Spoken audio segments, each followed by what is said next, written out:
Hay un pecado imperdonable. ¿Lo habrá cometido usted? ¿Lo habré cometido yo? ¿Estaremos excluidos, por tanto, de la gloria eterna por haber cometido ese pecado? Sí, porque efectivamente hay un pecado que no se perdona nunca, nunca. Es la blasfemia contra el Espíritu Santo. Y así lo dice el Señor. Voy a citar del Evangelio según San Mateo, capítulo 12, versículos 31 y 32. Dice el Señor: por eso os digo, todo pecado y blasfemia se perdonará a los hombres, pero la blasfemia contra el Espíritu no será perdonada. Y al que diga una palabra contra el Hijo del Hombre, se le perdonará. Pero al que la diga contra el Espíritu Santo, no se le perdonará, ni en este mundo, ni en el otro. Y lo interesante es que, según parece, la explicación acertada e incluso oficial que ha dado a la iglesia acerca de este pecado imperdonable no ha sido suficiente para expresar que este pecado se refiere a la actitud impenitente, es decir, sin arrepentimiento, de quien insiste hasta la muerte en la enemistad con Dios, resistiendo así la gracia que es la que nos hace posible el perdón de Dios. Ahí está la solución del asunto. Pero no ha sido suficiente, porque además de eso hay que atender la gran preocupación que esto ha generado en tantos creyentes, que se cuestionan si en efecto son culpables de ese pecado. Entonces me parece que las razones para esas preocupaciones es que las buenas explicaciones que ha dado la iglesia, repito, acertadas y oficiales, no han satisfecho o no son entendidas o no han consolado a muchos hermanos católicos y hermanos no separados. Pensaba que esto no era problema para los católicos, pensaba que era más que nada para los hermanos separados, porque ellos pues no tienen así, como diríamos, una autoridad magisterial con fundamento apostólico al que puedan recurrir para encontrar en algún texto una forma infalible de entenderlo verdaderamente, o por lo menos acertada desde el punto de vista bíblico y de la interpretación bíblica. En definitiva, también para muchos hermanos católicos, y por eso es que me veo la necesidad de hacer esto. Miren, mis hermanos, para los católicos y para los que nos están visitando, la iglesia se ha expresado oficialmente al respecto en el Catecismo de la Iglesia Católica en el número 1864. También una encíclica muy importante de San Juan Pablo II sobre el Espíritu Santo en la vida de la iglesia y en el mundo, específicamente el número 46. Aquellos de ustedes que quieran abundar sobre la posición oficial y correctísima por demás de la iglesia en cuanto a este pecado se refiere, por favor, refiérase a ello. Pero además descubro otra razón de ese problema nuestro, de no entender eso del pecado imperdonable. Y que, repito, quita la paz a muchísimos cristianos. Y es que me parece que no hemos explicado bien el texto bíblico en cuestión. Y eso es precisamente lo que vamos a hacer en esta enseñanza. El pasaje se encuentra en el Evangelio según San Mateo. Hay versiones también en Marcos y en Lucas. Pero me voy a concentrar en la versión de Mateo porque es abundante. Hay tela para cortar y para hacer más claro aún esta enseñanza y la interpretación correcta acerca de este problema, de ese pecado imperdonable. Repito, Mateo capítulo 12, versículos del 22 al 37. A propósito, vamos a ver cuatro puntos que nos van a aclarar lo que hay con respecto a este pecado imperdonable. Repito, vamos a atender la cuestión bíblica para ver si podemos atender la preocupación que quita la paz a tantos hermanos. Y en este sentido estoy seguro que los hermanos separados que nos están viendo y escuchando, que nos hacen el favor de visitarnos en esta comunidad, también van a recibir una buena dosis de paz. Primer punto, vamos a ver qué es blasfemia en sentido generalizado, pero también en sentido bíblico. Según el diccionario de la Real Academia Española de la Lengua, la blasfemia es una palabra o expresión gravemente injuriosas contra alguien o algo, entiéndase en este sentido, algo o alguien sagrado. Es una injuria, o sea, un delito o falta consistente que consiste en una imputación. La imputación de un hecho en menoscabo de su fama o estimación. Mire, es un delito, una palabra o ultraje de lo sagrado por malicia, con premeditación y de forma persistente. Inclusive el diccionario de la Real Academia nos aclara bastante en este sentido. Ahora bien, en sentido bíblico, si quieren, en sentido estrictamente bíblico, enfatizando el Nuevo Testamento, va más allá que ofender con palabrotas al Espíritu Santo. O sea, estamos hablando en sentido bíblico, estamos hablando, y esto lo hace claro San Juan Pablo II en la encíclica, cuando trata sobre esto, estamos hablando de una actitud maliciosa, adrede, que parte del corazón y que expresa una negación escandalosa de la obra salvadora de Dios en Cristo por el Espíritu Santo. Ya están viendo ustedes la gravedad de este asunto. Porque entonces estamos negando la correspondencia que hay entre la obra de convencimiento de pecado del Espíritu Santo y Jesucristo, que media para nosotros toda esa gracia. Lo avisó el Señor ya, esta conexión en el Evangelio de Lucas capítulo 4, cuando dice: el Espíritu del Señor está sobre mí, por lo cual me ha ungido para evangelizar a los pobres. El Espíritu del Señor está sobre mí y me ha ungido para evangelizar a los pobres. Me ha enviado para anunciar la redención a los cautivos y devolver la vista a los ciegos, para poner en libertad a los oprimidos y promulgar el año de gracia del Señor. Para que notemos ustedes y yo una vez más la conexión que hay entre la obra del Espíritu Santo y la mediación que de esa obra nos logra nuestro Señor y Jesucristo por sus méritos y por su sacrificio y por su muerte. Y ahora allá arriba en el cielo mediando para nosotros delante del Padre, para que nosotros recibamos todo este favor que nos quiere comunicar el Espíritu Santo. Dos preguntitas para usted. ¿Ha atribuido, a ver si ha cometido este pecado? Yo también me voy a examinar. ¿Ha atribuido usted al demonio alguna obra sanadora o liberadora del Espíritu Santo? En segundo lugar, otra pregunta. ¿Ha ofendido usted al Espíritu Santo con todo su corazón, por malicia, negándose incluso a la obra del Espíritu de señalarnos a Cristo como Señor, Dios y Salvador, y todavía persiste en ello? Si ese es su caso, usted está en este pecado o en ese pecado todavía, en este momento. Pero a eso vamos a dar solución en este video. Por favor, quédense. Los que son los cristófilos, miembros de este canal, es decir, suscriptores de este canal, saben que la mejor parte es la última, cuando vamos a aplicar todo esto.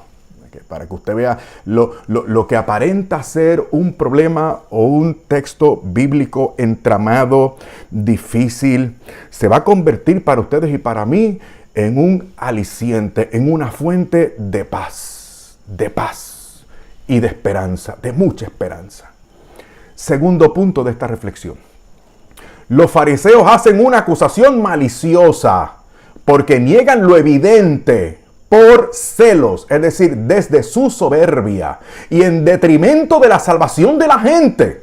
O sea, para que usted vea la gravedad de este pecado según está contenido en este texto, para que nos sigamos retratando, a ver hasta dónde nosotros llegamos al nivel bajuno de esta gente. Número 1, ocurre el milagro de la sanación de un endemoniado, ciego y mudo, en el versículo 22. Recuerde que estamos en el capítulo 12 de Mateo. Un tremendo y portentoso milagro que era innegable.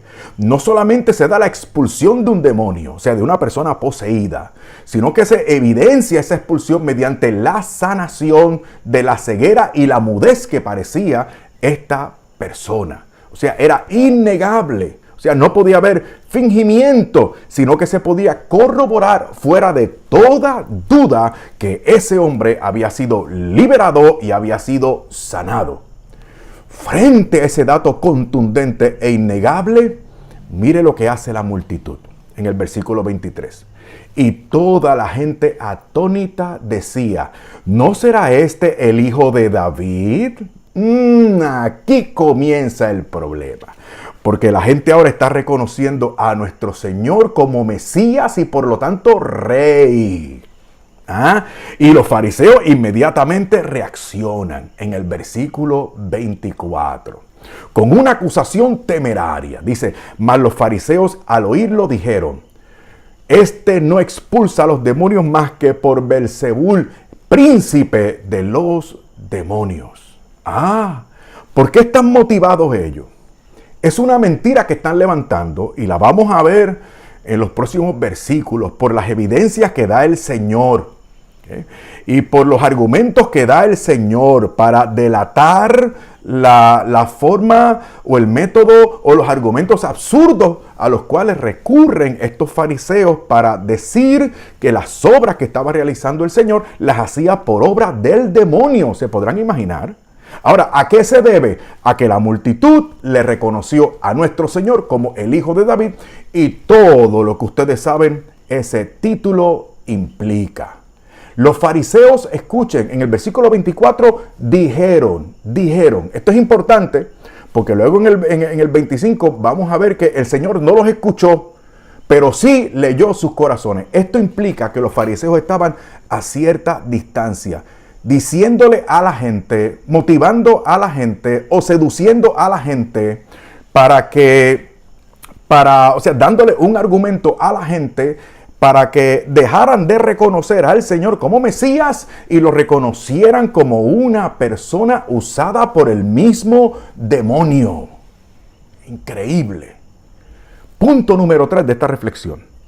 El Señor delata lo absurdo y malicioso de esta acusación o de esta blasfemia. Versículo 25 hasta el 30. Él, conociendo sus pensamientos, les dijo, todo reino, miren los argumentos que da el Señor, sólidos, contundentes, innegables. Todo reino dividido contra sí mismo queda asolado, y toda ciudad o casa dividida contra sí misma no podrá subsistir. Si Satanás expulsa a Satanás contra sí mismo, está dividido. ¿Cómo pues va a subsistir su reino? Noten ahora el argumento del versículo 7 a tono con lo que está diciendo o lo que ha dicho anteriormente. Y si yo expulso a los demonios por Belzebul, ¿por quién lo expulsan vuestros hijos? Por eso ellos serán vuestros jueces. Aquí, hijos, mis queridos hermanos, se refiere también a los discípulos de los fariseos. Miren qué interesante esto que les voy a decir ahora. Los fariseos reconocían en sus enseñanzas que la expulsión de demonios era evidencia de la obra y el poder de Dios. Era tan absurdo el pretexto que arguían estos fariseos para desvirtuar la obra del Señor, que era innegable, que recurrieron incluso a contradecir sus propias enseñanzas, lo cual ellos sí creían, mis queridos hermanos. Ellos creían en eso. Y espere, y recuerde también que los fariseos, al contrario de otros grupos religiosos de la época, como los saduceos, herodianos y celotes, creían en milagros y los consideraban evidencia de la validez de la persona que los realizaba. Entonces, los milagros y este tipo de portentos, entonces, acreditaban a este tipo de personas. Por eso los fariseos veían con buenos ojos y motivaban y hasta tenían rituales para que sus discípulos de ellos hicieran exorcismos. Entonces, si era evidencia innegable de que se expulsaba a los demonios porque estaban yendo en contra del reino de Satanás, entonces la expulsión de un demonio no podía ser producto de la obra del diablo, ni de ningún demonio. Esto estaba contenido en las mismas enseñanzas de los fariseos. Por eso el Señor, a los judíos que no creían en Él, en San Juan capítulo 10, dice, si no hago las obras de mi Padre, no me creáis, pero si las hago, creed en las obras, por lo menos. Aquí el Señor está reduciendo todo a lo mínimo imprescindible para que ellos se salvaran, para que ellos lo reconocieran, para que ellos tuvieran fe, para que no se negaran a lo que era evidente. O sea, ya que tienen animosidad en contra mía, por lo menos reconozcan lo que es evidente y sean coherentes con sus propias enseñanzas, lo que es su fe y la práctica de ustedes y de sus discípulos. Por eso dice el Señor también, pero en este mismo versículo 38 que estoy leyendo del capítulo 10 de San Juan. Pero si las hago, creed en las obras, aunque no me creáis a mí, para que conozcáis y sepáis que el Padre está en mí y yo en el Padre. Las obras evidencian de que el Padre está en mí y yo estoy en el Padre. Creed en las obras. Analicen las evidencias. Hay aquí tanta tela para cortar, hermanos míos, porque usted y yo hemos tenido muchas evidencias del actuar y del poder de Dios en nuestras vidas y en las vidas de otra gente. Por eso nos encantan los testimonios. Pero los testimonios los vemos como de lejos, como que eso no es para mí, eso no me toca a mí. A mí no me ha pasado, me han pasado otras cosas, pero yo querría que me pasara lo otro. Estamos entonces como los fariseos. Danos un signo. Pero si el Señor ha dado mucho, no, da nosotros más. Queremos ahora un signo que baje del cielo, Por eso el Señor había dicho, en cuanto a la parábola esta de Lázaro y el hombre rico. O sea, si no le creen a Moisés y los profetas, no le van a creer a un muerto aunque resucite. Si usted que está viendo esta enseñanza, se está resistiendo a pesar de la evidencia, a pesar del obrar del Señor, a pesar incluso de lo que le está diciendo su corazón, a pesar de lo que usted sabe que es correcto, y usted se está resistiendo, mi querido hermano, entonces usted estaría demostrando que tiene un corazón duro, reticente. Ahí no puede entrar el Espíritu, my friend. Ahí no puede entrar el Espíritu.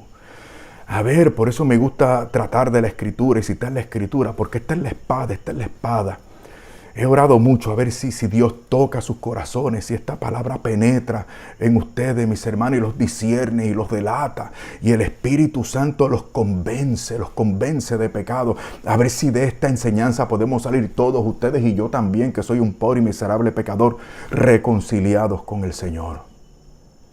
O sea, si sus milagros y exorcismos del Señor venían de Dios y anunciaban el reino del Mesías, Él era el Rey, el Mesías, el Salvador. Pues eso mismo incluso, miren qué interesante, para seguir añadiendo evidencia. Esto mismo que estaba pasando, que los fariseos negaban o que no querían reconocer, era lo mismo que habían anunciado los profetas. Isaías, refiérase a la pantalla, ahí voy a poner los textos bíblicos, Isaías, Jeremías y Zacarías, entre otros. Pero en la pantalla voy a poner esos tres para no cargarlos mucho a ustedes, mis queridos hermanos. La multitud sabía lo que habían señalado los profetas, las evidencias, las pruebas que habían dado los profetas para anunciar y señalar al Mesías. Y los fariseos también. Por eso la versión de Marcos añade a este grupo de fariseos los escribas, que eran los biblistas de la época, mis queridos hermanos. Por eso mismo había entendido la gente y por lo cual le habían reconocido como el Hijo de David, el Salvador, el Rey, tan esperado. En el versículo 23, si se acuerdan. Vamos para el versículo 29. ¿Cómo puede entrar en la casa? Sigue nuestro Señor. ¿Cómo puede entrar en la casa, otro argumento, a la casa del fuerte y saquear su ajuar, si no ata primero al fuerte? O sea, ¿cómo un ladrón puede entrar a una casa y saquear la casa si primero no ata al hombre fuerte que hay en la casa? ¿Sabe lo que implica este argumento? Escuche bien. ¿Quién sino Dios puede entrar en la casa o en el dominio del diablo y atarlo y despojarlo? A esto es lo que se refiere el Señor. Yo soy el hombre fuerte que ahora me impongo, y ahora hago inoperante por mi poder, porque esa es mi misión. Despojar al diablo de sus dominios. Entonces el Señor se está identificando, o el Señor hace esta expresión para que ellos puedan entender que Él tiene el dominio contra las huestes del infierno. Por eso Hebreos capítulo 2, miren cómo el Señor se identifica todo esto más, o cómo el Nuevo Testamento identifica todo esto. Dice Hebreos capítulo 2, porque si como los hijos comparten la sangre y la carne, también Él participó de ellas. El Señor Jesús, el Verbo encarnado, participó de nuestra naturaleza para destruir, sigo citando, para destruir con la muerte al que tenía el poder de la muerte, es decir, al diablo, y liberar así a todos los que con él, a todos los que con el miedo a la muerte estaban toda la vida sujetos a esclavitud. Entonces el Nuevo Testamento, específicamente estos 2 versículos de la carta a los Hebreos, matizan esto también.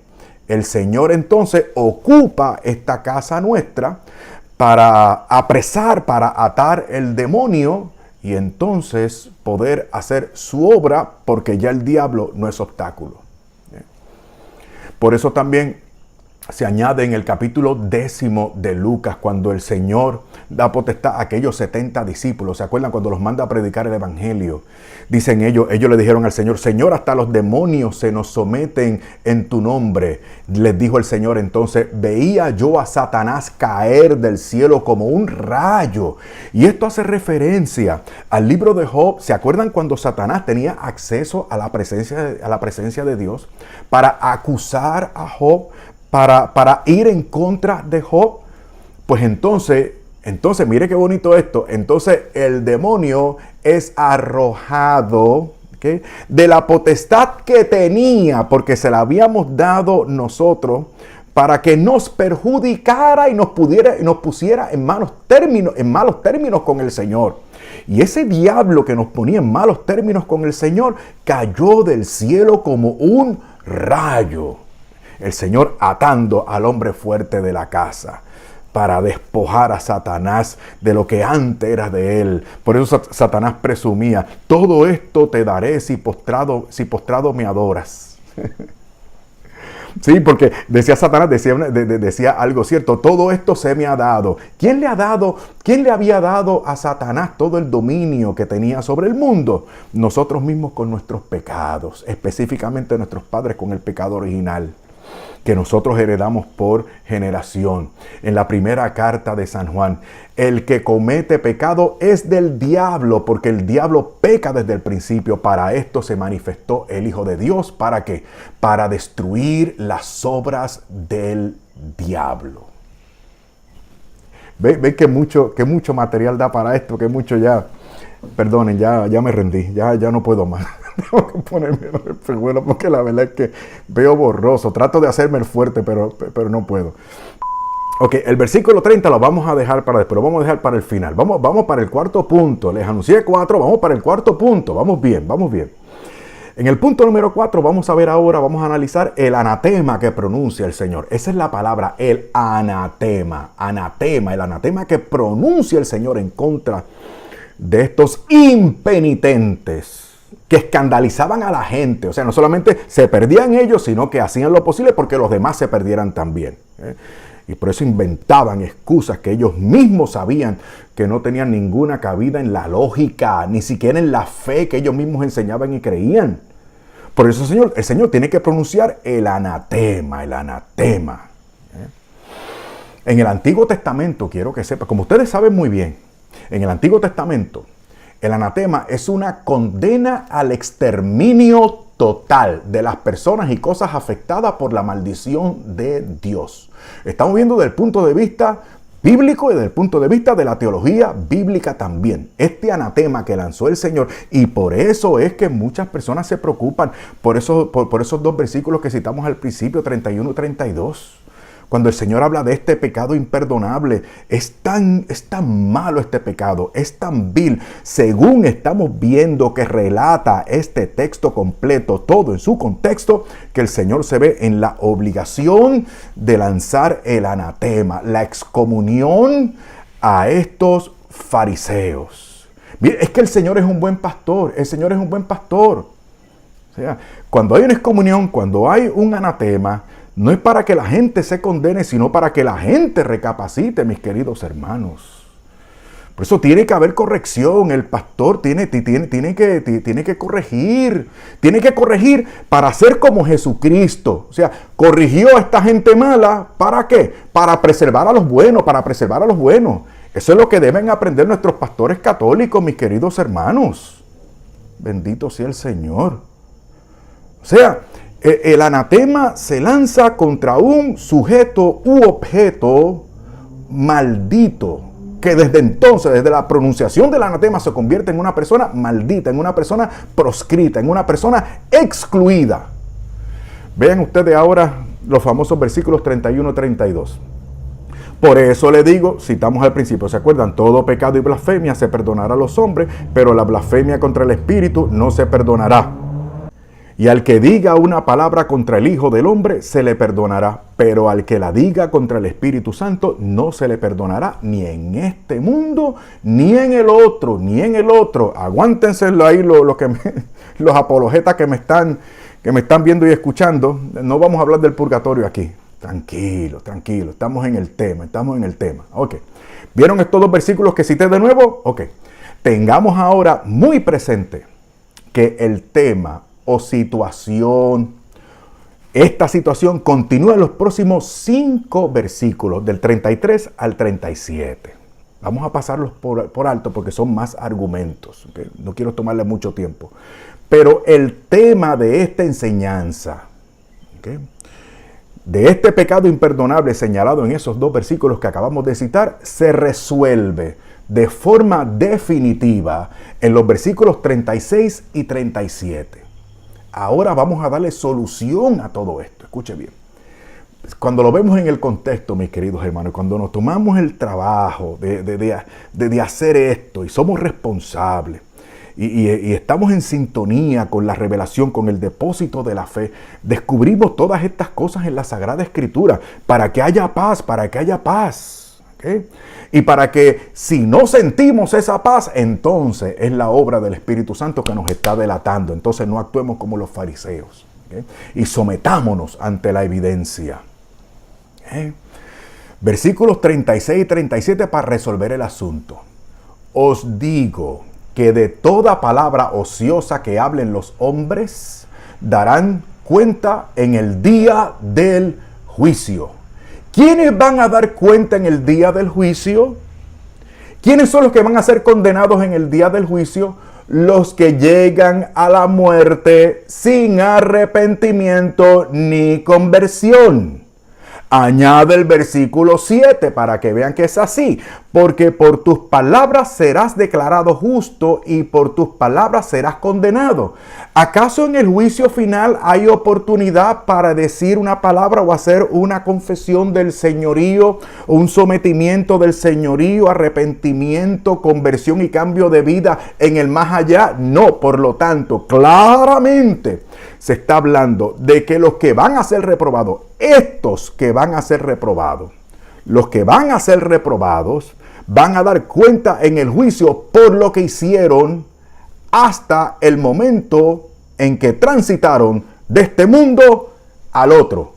Entonces usted y yo tenemos oportunidad todavía. Usted y yo tenemos oportunidad todavía. Y como ustedes saben, mis queridos y alocados suscriptores, que el fundamento teológico básico fundamental de esta comunidad es que la fe cristiana es integrada, no fragmentada. Vamos a verlo a la luz de otros textos para que ustedes vean que al fin de cuentas lo que la iglesia nos ha dicho en términos de la realidad y de lo que significa este pecado y cuál es el remedio, si es que hay remedio, es totalmente acertada. Vamos para Mateo, capítulo 7, versículo 23. Por favor, escuchen con atención. Entonces yo declararé. Otra versión dice, diré claramente. O sea, esto es definitivo. Ante ellos diré claramente. Lo voy a declarar. Declaración solemne. Sigo citando. Jamás os he conocido. Pendiente para lo que viene ahora. Jamás os he conocido. Pero otras versiones lo traducen como jamás les conocí, le conocí. Esa también es una buena traducción porque traduce bien el original Esa palabra que traduce por mediante la frase os he conocido o conocí, implica un conocimiento absoluto, absoluto. El Señor dirá en el día del juicio, nunca les conocí de forma total, o sea, no tuve intimidad. O sea, no me relacioné con ustedes, o ustedes no se relacionaron conmigo. Por lo tanto, apartaos de mí los que obráis la iniquidad. ¿Quiénes son los que obran iniquidad mientras están vivos? Mientras están vivos. No hay posibilidad de reconciliación o incluso de pecado, técnica y propiamente hablando, en el más allá. De manera que ese pecado en el más allá pueda ser imputado para condenar a una persona. Por lo tanto, aquí el Señor está hablando en Mateo capítulo 7 de personas que van a ser condenadas porque no se relacionaron con Él. Y por lo tanto, Él no conoció de ninguna manera. Por lo tanto, apártense de mí los que obran iniquidad. Vamos con Apocalipsis para que ustedes vean. Capítulo 16. Vamos con un par de versículos. El 9 dice, y todos quedaron terriblemente quemados y blasfemaron contra Dios, que tiene potestad sobre aquellas plagas, y no se arrepintieron. Blasfemaron contra Dios y no se arrepintieron para darle gloria. Esos terminaron terriblemente quemados, porque blasfemaron y no se arrepintieron. Cuando sucede eso, en el más acá. Usted todavía está en el más acá. Y yo también estoy en el más acá. Vamos a ver lo que hacemos en estos poquitos minutos que nos quedan. Versículo 11. Dice, blasfemaron contra el Dios del cielo. Blasfemaron contra el Dios del cielo, pero no se arrepintieron de sus obras. Una vez más, ¿cuándo no se arrepintieron? Cuando podían arrepentirse. Por eso las blasfemias contra Dios no se pudieron perdonar porque no hubo arrepentimiento de su parte. Entonces se condenaron solitos. ¿Okay? O como escuché yo en una ocasión, Dios no manda a nadie para el infierno. Al infierno nos mandamos usted y yo solitos. Es decir, no se dejaron convencer esta gente. Resistieron impenitentemente al Espíritu Santo. Porque es el Espíritu Santo. Escuchen bien. Porque el Espíritu Santo, dijo el Señor en Juan 16:8, y voy a citar, mostrará claramente, otra versión dice convencerá, muy acertada también. Mostrará claramente y convencerá a la gente del mundo quién es pecador, quién es inocente y quién recibe el juicio de Dios. ¿Qué fue lo que pasó con aquellos fariseos? Y Dios quiera no pase con usted y conmigo, que no se dejaron convencer. Que el Señor nos muestra claramente. El Señor nos invita, pero no queremos. ¿Por qué? ¿Sabrá Dios si es por lo mismo que los fariseos no le querían reconocer? Por soberbia. No quiero, yo sé más que el Señor, a mí no me parece, no me conviene. Soberbia. Estamos centrados en nosotros mismos.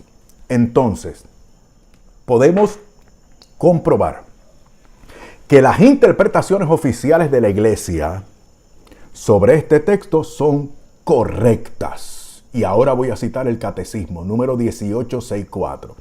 Catecismo de la Iglesia Católica, número 1864. Sobre el pecado contra el Espíritu Santo, sobre esto que estamos hablando, dice el Catecismo. No hay límites a la misericordia de Dios. Haya paz. No hay límites para la misericordia de Dios. Pero quien se niega deliberadamente a acoger la misericordia de Dios mediante el arrepentimiento, rechaza el perdón de sus pecados y la salvación ofrecida por el Espíritu Santo. Y no me aguanto, tengo que decir esto. Esto lo toma el Catecismo de la encíclica que había dicho de San Juan Pablo II, creo que fue en 1986, sobre el Espíritu Santo en el número 46. Ojalá ustedes leyeran esto, porque el Papa San Juan Pablo II se está refiriendo, para hablar sobre esto mismo, se está refiriendo a los estudios bíblicos mejor logrados. O sea, el Papa hace énfasis en la exégesis bíblica, o sea, en los estudios bíblicos más avanzados, que recogen todos los textos bíblicos, recogen toda la sapiencia, recurren y repasan todo lo que se ha investigado y profundizado de la Sagrada Escritura. Todo ese caudal de conocimiento en cuanto a este tema se refiere, expresado en estas palabras del catecismo, recogiendo otras palabras que utiliza el Papa, mucho más elaborado, por supuesto, en la mencionada encíclica. Y ahora concluye el catecismo. Semejante endurecimiento puede conducir a la condenación final y a la perdición eterna. Bendito sea el Señor. Ay, nos libre. Entonces, vamos a seguir aclarando. Lo específico del pecado contra el Espíritu Santo. Alguno estará pensando, chico, te estás hablando de algo tan terrible. ¿Cómo es posible que te rías? Me río por la misericordia de Dios. Me le río en la cara al diablo, mis queridos hermanos. Porque el Señor se ha metido en el dominio, en la casa del diablo. Lo ha atado y lo ha despojado. Y me invita a su casa, Entonces, ¿qué es lo que tengo que hacer yo? Lo mismo que le voy a recomendar a usted. Sea humilde, no sea presuntuoso, no sea soberbio. No sea fariseo, abandone esa actitud. Sigamos. Lo específico del pecado contra el Espíritu Santo consiste en 3 cosas. Para seguir aclarando, 3 cosas. Primera, impenitencia. No me arrepiento. ¿De qué? ¿De qué me voy a arrepentir? Yo no le hago daño a nadie. Ay, Dios mío. Y si alguno ha pecado, ¿qué es lo que dice San Juan? Si alguno ha pecado, ¿qué es lo que le está diciendo mentiroso al Señor? Mucho cuidado. Puede estar usted cometiendo este pecado terrible. Mucho cuidado. Primero, impenitencia. Segundo, rechazo a la conversión. ¿Cambiar de qué? ¿Dejar qué? ¿Para qué? No quiero, no me conviene. Es que yo no lo siento. Y como yo no lo siento, yo no lo hago porque yo no soy hipócrita. Estamos como los fariseos de este relato, buscando excusas que usted muy bien sabe con su mente y en su corazón que son excusas baratas. Así que delante del Señor no se luzca. Delante del Señor no se dé pompa, o sea, no se haga porras. O sea, delante del Señor usted humíllese, usted es una criatura. ¿Qué sabe usted? ¿Qué puedo yo con esta mentecita? Escrutar los pensamientos y el corazón de Dios, ¿eh? Para dictarle a Dios la pauta de lo que tiene que hacer y de lo que es correcto y de lo que es verdadero. Ay, mi hermano, usted no tiene salvación. Usted está cometiendo este pecado. Tenga mucho cuidado. En tercer lugar, la dureza del corazón. Con muy buenas excusas que tenemos. Es que mira lo que me hicieron. Es que mira cómo son. Yo no me lo merecía. Pero es que ahí está la vieja hipócrita que hace orilla. Yo para allá no regreso. Bueno, pero es que hay otra comunidad. Son todas iguales. Usted está endureciendo su corazón. Usted va camino a la perdición. Tenga mucho cuidado. Entonces, por estas 3 cositas que he dicho, por estos 3 puntos, entonces resulta que no es imperdonable ese pecado, sino que uno mismo lo hace imperdonable. Pero ¿sabe qué? Hay que estar en Cristo Jesús y ser dóciles a las mociones del Espíritu. Ahí está la solución, querido mío. Por eso en la carta a los Romanos, el apóstol San Pablo, todo el capítulo 7 está hablando de esa lucha contra el pecado. Y entonces la solución arranca en el capítulo 8. Uno de mis capítulos bíblicos preferidos, mis queridos hermanos. Mira lo que dice el apóstol, inspirado por el Espíritu Santo. no hay ya ninguna condenación. No hay ninguna condenación para los que están en Cristo Jesús. ¿Qué significa para los que están en Cristo Jesús? Los que están en Cristo Jesús son los que se arrepienten y hacen penitencia. Son los que se convierten y colaboran con la gracia divina para cambiar de vida, para vivir para Cristo. Son los que tienen un corazón dócil para que Dios les transforme, porque no se conforman con estar en gracia de Dios, sino que quieren seguir avanzando en la vida, en el Espíritu. Y sigue diciendo, estamos en el capítulo 8 de la carta a los Romanos, ahora vamos para el versículo 2, porque la ley del Espíritu, de ese Espíritu que Dios quiere, usted no resista, no se resista. Porque la ley del Espíritu de la vida que está en Cristo Jesús, te ha liberado de la ley del pecado y de la muerte. Versículo 5. Los que viven según la carne, según esa gente mala, de ese relato que hemos tratado hoy. Los que viven según la carne sienten las cosas de la carne. En cambio, los que viven según el Espíritu sienten las cosas del Espíritu. Usted y yo estamos invitados a vivir en ese Espíritu para, lejos de resistir su obra, su trabajo, el trabajo de convencernos, el trabajo de ablandar nuestro corazón, el trabajo de acrecentar en nosotros la gracia divina para que crezcamos en este proceso de perfección cristiana. Que nosotros nunca apaguemos ese espíritu, no vayamos en contra del Espíritu, colaboremos con el Espíritu. Y en Primera de Timoteo, mire, para que se consuele, Yo hablo un poquito fuerte, me lo aplico a mí también, pero también damos esperanza. O sea, en esta comunidad no somos como nada, no quiero hablar sobre nadie.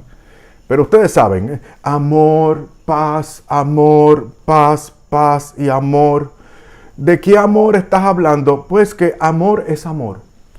¿Y de qué paz estás hablando? Pues cada cual en su lugar, que hagan lo que le dé la gana, porque al fin de cuentas todos se van a salvar. No, aquí no somos así. ¿Saben por qué aquí no somos así? Porque los cristianos de verdad, que somos muchísimos, no nos conformamos. Y sabemos que los que nos adulan cambiando el evangelio por un evangelio buenista, conformista, relativista, sincretista, lo que quieren es actuar como estos fariseos, influyéndonos a nosotros para que vayamos en contra de la obra del Espíritu y no ablandemos nuestro corazón, porque nuestro corazón duro, como quiera, está bien. Mucho cuidado. Mucho cuidado. Y si usted es de esos teólogos, de esos predicadores, de esos curas, de esos monseñores, y si me está escuchando por casualidad porque no tiene nada más que hacer, ojalá el Señor le esté hablando, porque déjeme decirle, usted va a responder al Señor por muchísima gente. ¿Okay? Y por la mejor teología, la que ya no están enseñando, por la mejor teología sabemos que el infierno no es el mismo para todo el mundo. ¿Okay? No es el mismo para todo el mundo. ¿Okay? Hay áreas del infierno que están más calientes que otras. Usted, bueno, no lo sabe porque no se lo enseñaron. Pero es así. San Pablo, para que usted vea que tiene esperanza. San Pablo, en Primera de Timoteo, fue blasfemo también. San Pablo fue blasfemo. Dice, a mí que antes era blasfemo, perseguidor e insolente. San Pablo estaba metido en ese bote. Pero alcancé misericordia porque actué por ignorancia cuando no tenía fe. Mire qué humildad. Un hombre que sabía tanto. Un hombre que había estudiado a los pies de Gamaliel, asegura él, el gran maestro, el gran teólogo de la época. Un hombre no solamente tenía el mejor maestro, el más acabado, el más docto, sino que además se conocía por una persona piadosa y espiritual. O sea, esa fue la teología que estudió y en la que se formó San Pablo. Y reconoce que todo eso era ignorancia porque no le ayudaba a reconocer a Jesucristo, quien tuvo que presentársele por el camino a Damasco y tumbarlo, tirarlo al suelo, humillarlo. ¿Y quién eres tú, Señor? Yo soy Jesús a quien tú persigues. Y no le pasó la manita, enseguida comenzó a decirle lo que tenía que hacer. Enseguida, ese es mi Señor, ese es el Cristo que a mí me tiene loco de amor, hermano. Ese es el Cristo que yo sé que me ama, que yo sé que me ama, porque no consiente mi pecado, Y cuando peco me ofrece su misericordia, me abre sus brazos, me muestra su corazón y me invita al arrepentimiento y la conversión. Ese es mi Señor, ese es el Cristo del Evangelio, ese es el Dios en el que hemos creído. Y sigue diciendo San Pablo, y sobreabundó en mí la gracia de nuestro Señor, junto con la fe y la caridad en Cristo Jesús. Me encanta San Pablo. Cristo, Cristo, Cristo, Cristo, Cristo. Ay, ¿qué me dice usted de San Pedro? Espérese, no se vaya. Lo de San Pedro fue peor. Fue horrible, horrible. Si lo de San Pablo fue malo, esto fue muchísimo peor. Pedro negó al Señor. Pero ¿sabe cómo lo negó? Jurando bajo maldición. A mí esto me llamó la atención y lo busqué y lo estudié para ustedes, mis queridos hermanos. El término es anatsematizó. Anatsematizó, mire qué parecido tiene la palabra. Anatsematizó. O sea, significa que juró con blasfemias.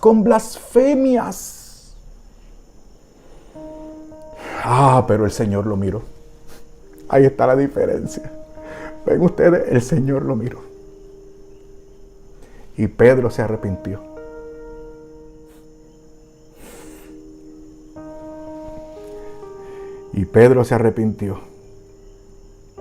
Hermano, a mí el Señor me miró también. Me miró.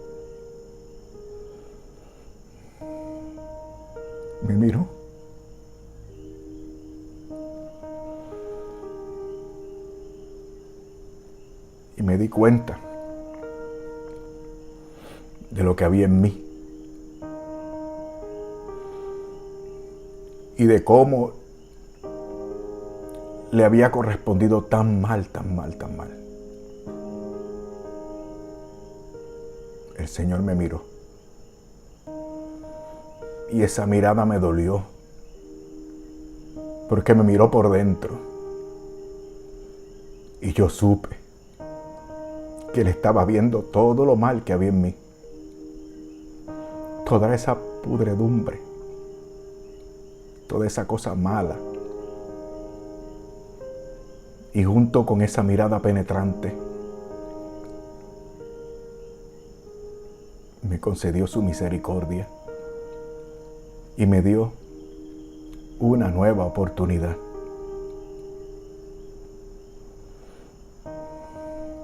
Luego entonces, ya dejamos de conocerlos por Pedro. Y ahora la conocemos como San Pedro. Y ahora en el capítulo 3 de los Hechos, Pedro le saca en cara a aquella gente. Ustedes negaron al autor de la vida. Pero ¿cómo es eso posible? ¿Por qué le saca en cara algo que él mismo, Pedro, había hecho peor?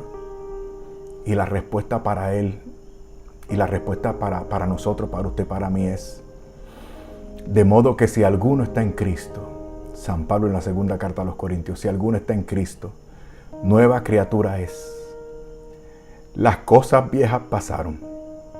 He aquí, todas son hechas nuevas. Entonces, toma posición hoy. My friend, escucha, toma una posición hoy. El Señor te está mirando. Escúchalo. Por eso ahora el versículo 30 de aquel capítulo 12 de Mateo que habíamos dejado, ¿se acuerdan? Para el final. El que no está conmigo está contra mí, dice el Señor. y el que no recoge conmigo, desparrama. ¿De qué lado está usted? Usted tiene que decidir. Deje la soberbia. No lo posponga. Es ahora o nunca. Es ahora o nunca. ¿Quién sabe si no haya mañana? ¿Quién sabe si ya mismo, cuando menos usted lo espera, se encuentre en el juicio? En el juicio delante del juez justo y santo, ante el cual usted va a tener que responder. Dios tenga misericordia de nuestras almas. Este video y este canal y demás ministerios de predicación y enseñanza son posibles gracias a nuestros bienhechores. A ustedes, hermanos bienhechores, desde lo más profundo de mi corazón, mi más sincera expresión de gratitud. Ustedes son los que hacen posible que esto se lleve a cabo.